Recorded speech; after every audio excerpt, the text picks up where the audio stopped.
माँ तो माँ ही होती है। माँ के दिल जैसा दुनिया में कोई दिल नहीं। विमल बहुत परेशान था। उसे समझ में नहीं आ रहा था कि वो इस परिस्थिति से कैसे निपटे।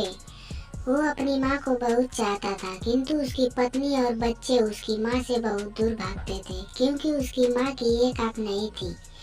साथ ही उसकी कमर भी 90 अंश पर झुकी थी। वैसे वह अपना काम सब खुद कर लेती है, किंतु फिर भी वो उसकी पत्नी और बच्चों के लिए हमेशा खटकती है। दादी, आप ऊपर के कमरे में जाओ, मेरे दोस्त आ रहे हैं, विमल के बेटे अखिल ने बड़े बेरुखी से कहा। पर बेटा, मैं तो यहाँ बहुत दूर बैठी हूँ, विमल की माँ ने बहुत प्यार से कहा। नहीं, आप उनके सामने मत रहो, वो मुझे चिढ़ाते हैं, अखिल ने जोर से डांटते हुए कहा। क्या हुआ अखिल, क्यों चिल्ला रहे हो? विमल की पत्नी कामनी ने किचन से ही आवाज लगाई। देखो ना माँ, ये दादी यहीं ड्राइंग रूम में बैठी हैं और मेरे दोस्त आ रहे हैं, अखिल ने शिकायत भरे लहजे में कहा। माँ जी, आप ऊपर चली जाओ, क्यों हम लोगों को लजवाती हो? कामनी ने बेटे का पक्ष लेते हुए कहा। बेचारी सरस्वती चुपचाप उठकर जीने के सहारे ऊपर जाने लगी। कमर झुकी होने के कारण उन्हें ऊपर चढ़ने में बहुत परेशानी हो रही थी, किंतु वो पूरी ताकत से ऊपर के एक अकेले कोने वाले कमरे में जाकर बैठ गईं। विमल बाजू के कमरे से सब सुन रहा था। उसे कष्ट हो रहा था कि उसकी माँ को अपमानित होना पड़ रहा है, किंतु वो असहाय था। अगर वो कुछ कहता तो पत्नी और बच्चे उसका विरोध करने लगते हैं। दूसरे उनके तर्क भी सही लगते हैं, क्योंकि वो एक प्रशासनिक अधिकारी था। उसका सामाजिक स्तर बहुत ऊंचा था। उसकी ससुराल भी एक उच्च घराने में, अतः वह चुपचाप इस तरह हर दिन अपनी माँ को अपमानित होते देखता रहता था। रात को विमल की पत्नी ने कहा, देखो जी, अब कुछ करो। कल कलेक्टर साहब की पत्नी आई थी। माँ जी अपनी देसी धुंधारा में उनसे मिली। मुझे बहुत शर्म आ रही थी, बताते हुए कि ये मेरी सास है। मैंने कह दिया कि दूर की रिश्तेदार हैं, इलाज कराने आई हैं। विमल को रोना आ गया, किंतु फिर भी वह चुपचाप रहा। उसे समझ में नहीं आ रहा था कि वो क्या करे। अपने बेटे की मन स्थिति को सरस्वती अच्छी तरह से जानती थी और बेटे को कोई कष्ट न हो, इसलिए वह हर बात को चुपचाप सह लेती थी। विमल बहुत उदास रहने लगा। एक तरफ परिवार और सामाजिक स्तर पर जीने की प्रतिबद्धता थी, तो दूसरी ओर माँ। आखिर माँ से अपने बेटे की यह हालत नहीं देखी गई। एक दिन उसने अपने बेटे से कहा, विमल, बहुत दिन हो गए हैं, मैं अपने गांव जाना चाहती हूँ, मुझे वहाँ पहुँचा दो, मेरा यहाँ मन नहीं लग रहा है। किंतु माँ, वहाँ कोई नहीं है, तुम्हारी देखभाल कौन करेगा? विमल ने आश्चर्य से पूछा। अरे सब गांव वाले तो हैं, और वो तुम्हारे मामा जी तो उसी गांव में रहते हैं, और फिर हम सारी व्यवस्थाएं कर आएंगे ना। कामनी को तो जैसे मन की मुराद मिल गई हो। हाँ बेटा, बहू सही कह रही है, सरस्वती ने लंबी सांस लेते हुए कहा। विमल जानता था कि गांव में माँ की देखभाल करने वाला कोई नहीं है, लेकिन अपनी पत्नी की जिद के कारण वह अपनी माँ को गांव छोड़ने पर विवश हो गया।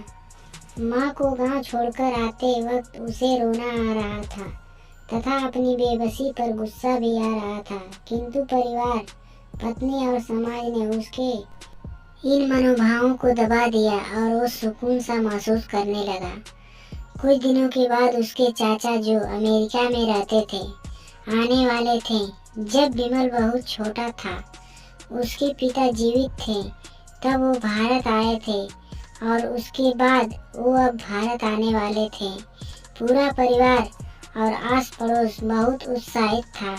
अमेरिका से विमल के डॉक्टर चाचा आ रहे थे। डॉक्टर रमेश ने जैसे ही घर में कदम रखा, सबने मिलकर बहुत उत्साह से उनका स्वागत किया।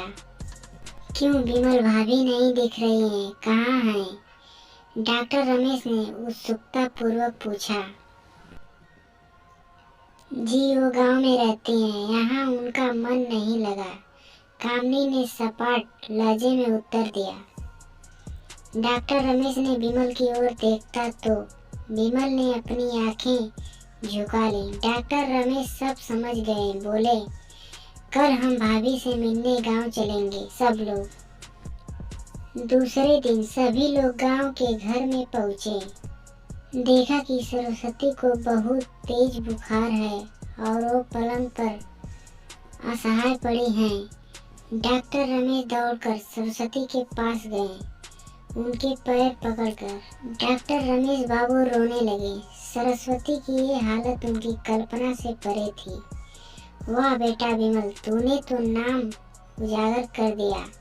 अपनी माँ की ये हालत देखकर तुझे तो शर्म भी नहीं आ रही है। डॉक्टर रमेश ने विमल को लगभग डांटते हुए कहा, नहीं देवर जी, विमल का कोई दोष नहीं है। मैं खुद गांव आई थी। सरस्वती ने अपने बेटे का बचाव किया। मुझे सब पता चल गया भाभी, आप चुप रहो। क्यों बहू, तुम्हें अपनी सास की कुरीति पसंद नहीं है? समाज में तुम्हें नीचा देखना पड़ता है ना? डॉक्टर रमेश ने कामनी की ओर व्यंग्य से देखा। कामनी निरुत्तर होकर विमल को देखने लगी। आज तुम जिस सामाजिक स्तर पर हो वो इन्हीं की संघर्षों की देन है। और बेटा विमल, तुम्हें शायद मालूम न हो कि बचपन में जब तुम 1 साल के थे तब छत से नीचे गिरने के कारण तुम्हारी एक आंख फूट गई थी और तुम्हारी रीढ़ की हड्डी में भी समस्या थी। तब तुम्हारी इस कुरूप माँ ने अपनी एक आंख और अपना बोन मेरो मुझे देकर इतना सुंदर स्वरूप दिया था। कामनी, बेटा इतने सालों तक संघर्ष करके बेटे को प्रशासनिक अधिकारी बनाने वाले इस संघर्षशील औरत की तुम लोगों ने यह दशा कर दी, तुम्हें ईश्वर कभी माफ नहीं करेगा। डॉक्टर रमेश की आंखों से अश्रु जलाधार बह रही थी। अब भाभी, आप मेरे साथ अमेरिका जाएंगी, यहाँ इन स्वार्थी लोगों के बीच नहीं रहेंगी। डॉक्टर रमेश ने सरस्वती से कहा, विमल को तो काटो तो खून नहीं था। डॉक्टर रमेश जो उसके चाचा थे, उन्होंने जो राज बताया उसके बाद तो विमल को यही लग रहा था कि उससे ज्यादा पापी इंसान इस दुनिया में कोई और है ही नहीं। वह दौड़ता गया और माँ सरस्वती के कदमों से लिपट गया। माँ, मेरा अपराध अक्षम्य है। मैं जानबूझकर चुप्पी साधे रहा, आपका अपमान करवाता रहा। अब सिर्फ आप ही उस घर में मेरे साथ रहेंगी और कोई नहीं। विमल ने अग्नि दृष्टि से अपनी पत्नी और बच्चों को देखा।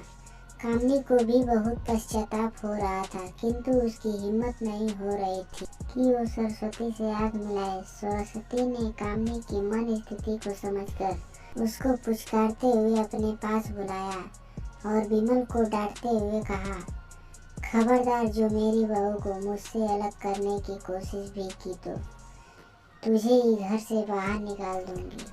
कामनी और बच्चों ने सरस्वती के पैर पड़ते हुए अपने व्यवहार पर माफ़ी मांगी और माँ के हृदय ने सबको माफ़ कर दिया। तो दोस्तों, आशा करता हूँ कि आप लोगों को यह कहानी ज़रूर पसंद आई होगी। अगर दोस्तों आप लोगों को यह कहानी पसंद आई हो तो मेरे इस वीडियो को लाइक कर दीजिए और चैनल को सब्सक्राइब कर दीजिए और इसी तरह की कहानी आप लोगों को मिलती रहेगी। तो दोस्तों, फिर मिलेंगे एक नई वीडियो के साथ। तब तक के लिए टाटा, बाय बाय।